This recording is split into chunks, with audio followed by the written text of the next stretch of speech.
Halo teman-teman, nama saya Putri Minarti dari Program Studi Bimbingan dan Konseling Universitas Negeri Makassar. Video ini saya buat itu sebagai bentuk ujian tengah semester mata kuliah perkembangan peserta didik yang diampu oleh Bapak Sulfikri MPD. Nah, hari ini ada dua materi yang akan kita bahas sekaligus, yaitu perkembangan kognitif dan multiple intelligence. Langsung ke materinya. Tema yang kita bahas yaitu perkembangan kognitif. Kalau kita berbicara tentang kognitif, sebenarnya istilah ini berasal dari kata cognition yang memiliki makna serupa dengan knowing atau mengetahui. Dalam teori yang dikemukakan oleh Jean Piaget, kognitif dipahami sebagai proses mental yang membuat seseorang bisa memahami dunia di sekitarnya. Artinya, kognisi itu melibatkan seluruh aktivitas otak kita dalam mengenali, mengolah, dan menafsirkan informasi dari lingkungan. Menurut Kaplan, ranah kognitif mencakup segala hal yang berkaitan dengan pemahaman, penalaran, pemecahan masalah, serta keyakinan dan kesengajaan dalam berpikir. Jadi, bisa dibilang bahwa ranah ini menggambarkan bagaimana seseorang menggunakan kemampuan mentalnya untuk memahami sesuatu. Selaras dengan itu, Santrok menjelaskan bahwa kognisi berhubungan dengan aktivitas mental yang kompleks, seperti bagaimana informasi masuk ke dalam pikiran, disimpan, disesuaikan, dan digunakan kembali dalam berbagai kegiatan berpikir dan mengambil keputusan. Jadi, perkembangan kognitif tidak hanya tentang mengetahui, tetapi juga tentang bagaimana seseorang mampu menggunakan pengetahuan itu untuk menghadapi situasi nyata dalam hidupnya. Kalau kita hubungkan dengan dunia pembelajaran, perkembangan kognitif menjadi hal yang sangat penting. Proses belajar tidak hanya diukur dari seberapa banyak siswa bisa menghafal, tetapi juga dari bagaimana mereka mampu memahami konsep, memecahkan masalah, dan mengaitkan pengetahuan dengan pengalaman sehari-hari. Ketika peserta didik mampu berpikir kritis dan memahami makna dari apa yang dipelajarinya, itu berarti proses kognitif mereka berkembang dengan baik. Selain itu, perkembangan kognitif juga berkaitan erat dengan ranah afektif dan psikomotorik. Artinya, ketika kemampuan berpikir seseorang meningkat, hal itu dapat memengaruhi cara mereka bersikap dan bertindak.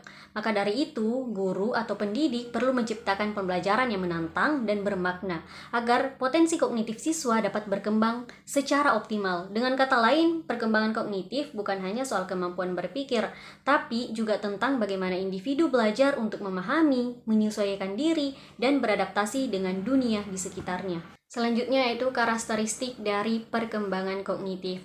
Menurut Jean Piaget, masa kanak-kanak awal berlangsung dari usia sekitar 2-7 tahun dan disebut tahap praoperasional. Di tahap ini, anak belum bisa berpikir logis sepenuhnya, tapi sudah mulai bisa menggunakan simbol untuk mewakili benda atau peristiwa. Misalnya, mereka bisa berpura-pura memasak atau berbicara dengan boneka seolah-olah benda itu hidup. Tahap ini terbagi menjadi dua bagian. Yang pertama, fungsi simbolis mulai dari usia 2-4 tahun, di mana anak mulai meniru perilaku, bermain berpura-pura, dan berimajinasi aktif. Kedua, berpikir intuitif dari usia 4-7 tahun, saat anak mulai bisa menjelaskan sesuatu dengan feeling atau tebakan logika sederhana. Walau belum sepenuhnya benar, mereka sering bertanya, kenapa langit itu biru? Atau kenapa hujan turun? Yang menunjukkan rasa ingin tahunya berkembang pesat. Semua proses ini menunjukkan bahwa di usia dini, anak sedang membangun dasar berpikir dan meniru dan berimajinasi, mencoba memahami dunia dengan logikanya sendiri. Yang selanjutnya ini masih menjadi bagian dari karakteristik perkembangan kognitif, yaitu yang pertama, kemampuan memori yang berkembang pada masa kanak-kanak awal.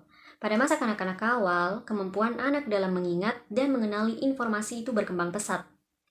Berdasarkan model pemrosesan informasi, ada 3 tahap utama dalam proses mengingat. Yang pertama yaitu encoding, yaitu proses di mana informasi disiapkan untuk disimpan dalam ingatan jangka panjang dan bisa dipanggil kembali. Yang kedua ada storage, yaitu tahap penyimpanan informasi agar dapat digunakan di masa depan. Yang ketiga dari retrieval, proses ketika informasi yang telah disimpan dapat diakses kembali dari memori. Selain itu, anak-anak mulai membentuk 3 jenis memori permanen, yaitu yang pertama, memori genetik, yaitu ingatan yang menghasilkan semacam skrip atau pola rutinitas yang akrab dan sering diulang. Misalnya, anak tahu urutan ketika akan berangkat ke sekolah atau saat makan siang di rumah. Yang kedua ada memori episodis, yaitu memori jangka panjang tentang peristiwa yang sering terjadi dan berkaitan dengan waktu serta tempat tertentu. Yang ketiga ada memori autobiografis, yaitu memori tentang pengalaman pribadi yang spesifik dan unik, seperti mengingat pertama kali saat pergi ke kebun binatang atau ulang tahun tertentu. Karena peristiwa ini baru dan bermakna, anak dapat mengingatnya dengan detail bahkan setelah bertahun-tahun. Perkembangan memori ini menjadi dasar penting bagi kemampuan berpikir dan belajar anak di tahap selanjutnya. Karena dari sinilah mereka mulai bisa memahami pola, mengingat pengalaman, dan menggunakan informasi untuk memecahkan masalah sederhana. Bagian yang kedua yaitu pada masa kanak-kanak akhir. Pada masa kanak-kanak akhir atau usia sekolah dasar, menurut Jan Piaget, anak sudah mulai memasuki tahap pemikiran operasional konkret. Artinya, cara berpikir mereka itu mulai logis dan berdasarkan pada hal-hal nyata yang bisa mereka lihat dan alami secara langsung. Kalau sebelumnya mereka masih berpikir imajinatif dan egosentris, sekarang mereka mulai memahami sebab akibat dan bisa menilai sesuatu secara lebih objektif. Anak juga mulai mampu membedakan antara apa yang tampak dengan kenyataan yang sebenarnya. Daya ingat mereka semakin kuat dan kemampuan belajar berkembang pesat karena mereka bisa menyerap dan mengolah informasi lebih sistematis. Dalam tahap ini, Piaget menjelaskan ada 3 proses kognitif utama yang berkembang. Kemampuan memahami hubungan perlawanan, seperti jika A lebih besar dari B, maka pasti bagian B itu lebih kecil dari A. Yang kedua itu hubungan timbal balik atau resiprok, yaitu pemahaman tentang sebab dan akibat dari suatu peristiwa. Yang ketiga ada identitas, yaitu kemampuan mengenali bahwa suatu benda tetap sama meskipun tampilannya berubah. Misalnya air tetap walau dipindahkan ke wadah yang berbeda. Secara keseluruhan, masa ini jadi tahap penting dalam perkembangan berpikir logis anak, yang nantinya menjadi dasar untuk berpikir abstrak di masa remaja. Oke, materi selanjutnya yang akan kita bahas yaitu multiple intelligence atau kecerdasan majemuk. Apa sih itu kecerdasan majemuk? Menurut Howard Gardner, teori kecerdasan majemuk yaitu menjelaskan bahwa kecerdasan manusia itu tidak hanya terbatas pada satu aspek, seperti yang dapat diukur melalui tes IQ.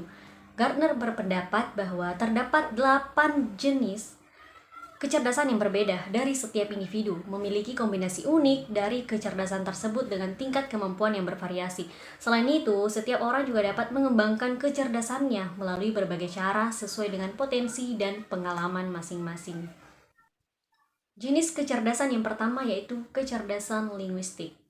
Kecerdasan linguistik adalah kemampuan memahami dan menggunakan bahasa secara efektif, baik secara lisan maupun tulisan. Orang dengan kecerdasan ini biasanya sedang membaca, menulis, atau berbicara di depan umum. Contohnya, mereka yang pandai menulis cerita, puisi, atau mampu menyampaikan ide dengan jelas dalam percakapan. Untuk mengembangkan kecerdasan ini, biasakan diri membaca berbagai jenis bacaan, menulis setiap hari, dan berani berbicara di depan orang lain. Ingatlah, semakin kamu sering berlatih menggunakan kata, semakin tajam kemampuan berpikirmu. Jenis yang kedua yaitu kecerdasan musikal. Kecerdasan musikal berkaitan dengan kemampuan mengenali, menciptakan, dan menikmati nada, ritme, serta melodi. Individu dengan kecerdasan ini biasanya peka terhadap suara dan senang menyanyi atau memainkan alat musik.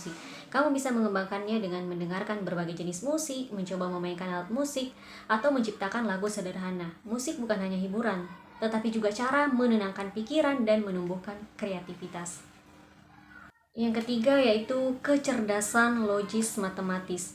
Kecerdasan ini ditandai dengan kemampuan berpikir logis, menganalisis pola, dan menyelesaikan masalah menggunakan penalaran. Contohnya, anak yang gemar berhitung, memecahkan teka-teki, atau mencari tahu alasan di balik suatu peristiwa.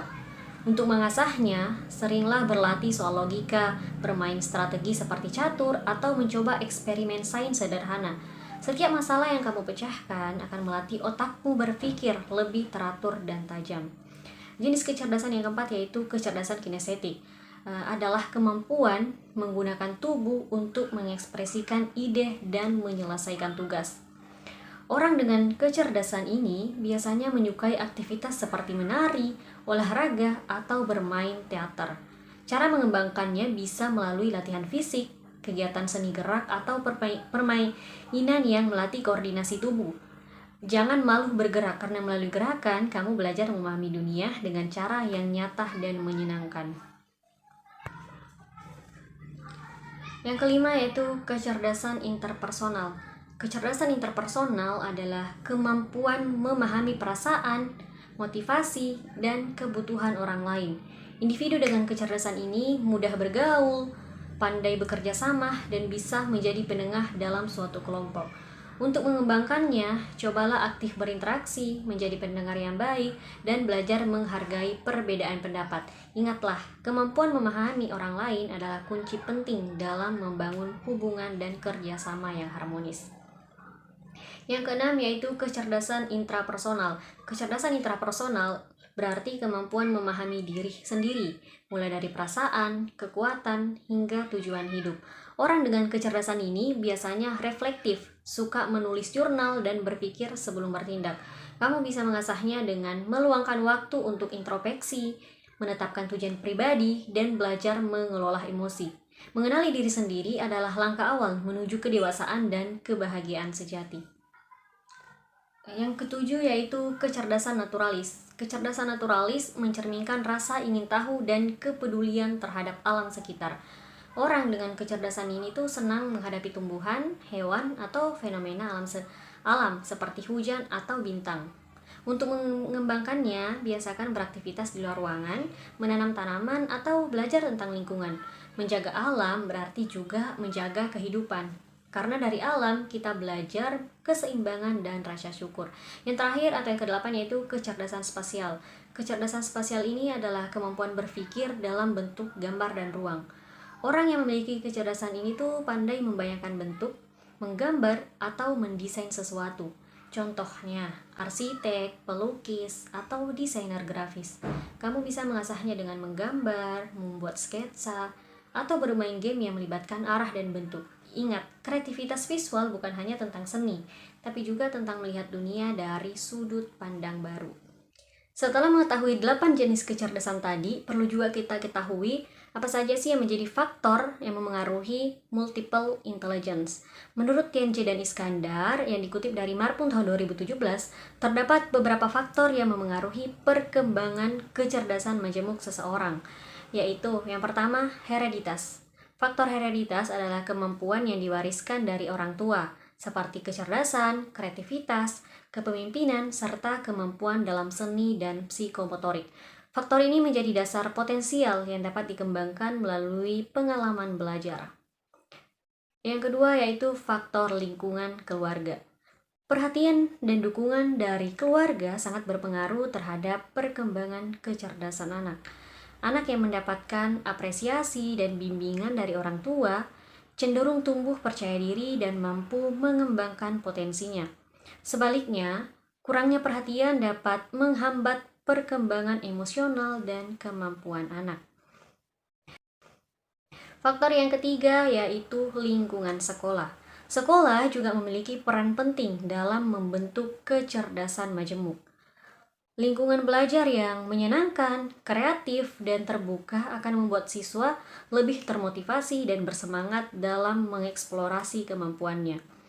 Guru yang mampu menciptakan suasana belajar yang positif dapat membantu siswa mengembangkan semua jenis kecerdasannya secara seimbang. Dan faktor yang terakhir yaitu kesehatan. Kondisi kesehatan, baik fisik maupun mental, turut memengaruhi perkembangan kecerdasan anak. Tubuh yang sehat itu mendukung konsentrasi dan energi belajar, sedangkan kesehatan mental membantu anak berpikir jernih, mengelola emosi, dan belajar dengan optimal. Nah, teman-teman, dari dua materi yang kita bahas tadi, materi mana nih yang paling gampang dipahami? Jawab di kolom komentar ya. Semoga video ini tuh nggak bikin kalian ngantuk dan bosan nontonnya. Terima kasih telah menonton, jangan lupa kasih like-nya ya.